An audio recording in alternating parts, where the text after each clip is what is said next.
চোখ রাখবো আবহাওয়ার খবরের দিকে। আগামী 48 ঘন্টায় উত্তরবঙ্গে হালকা বৃষ্টি আর ঝোড়ো হওয়ার সম্ভাবনা, তবে দক্ষিণবঙ্গে আকাশ পরিষ্কার থাকবে এবং শুষ্ক আবহাওয়া। তবে সকাল সন্ধ্যায় হালকা শীতের আমেজ, বেলা গড়াতেই তা উধাও হয়ে যাবে। হাওয়া অফিসের পূর্বাভাস, আপাতত তাপমাত্রার কোনো পরিবর্তন নেই, কিন্তু মার্চের শুরু থেকেই পারদ চড়বে, তখন শহরের তাপমাত্রা ক্রমশ বাড়তে পারে। আগামী 7 দিনই দক্ষিণবঙ্গের সমস্ত জেলাতেই আমাদের শুষ্ক আবহাওয়া থাকার সম্ভাবনা রয়েছে।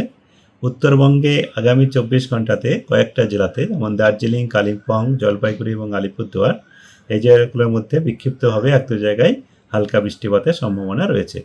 এখন আমাদের তাপমাত্রা যেটা বলা হয়েছে, সর্বোচ্চ তাপমাত্রা বা দিনের তাপমাত্রা আগামী 24 ঘন্টায় তেমন তারতম্য হবে না দক্ষিণবঙ্গের ক্ষেত্রে।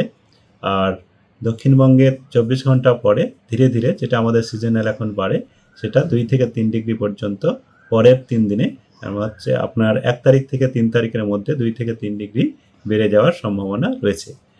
সর্বনিম্ন তাপমাত্রার ক্ষেত্রেও দক্ষিণবঙ্গের একই, যে আগামী 24 ঘন্টাতে তেমন তারতম্য নেই, যেমন আছে এরকমই থাকবে।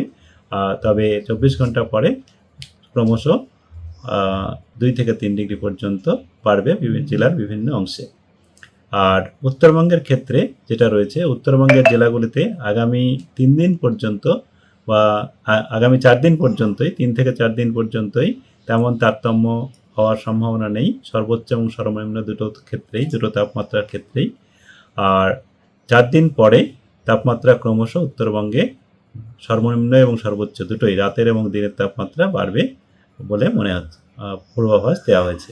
কলকাতাতে আগামী 24 ঘন্টার মধ্যে খুব বেশি তাপমাত্রা তারতম্য হওয়ার সম্ভাবনা নেই।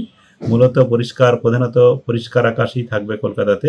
আগামীকাল সর্বনিম্ন তাপমাত্রা সকালে 19 ডিগ্রি সেলসিয়াসের কাছাকাছি থাকার সম্ভাবনা। আজকে সর্বোচ্চ 31, কালকেও 31-এর কাছাকাছি থাকার সম্ভাবনা রয়েছে।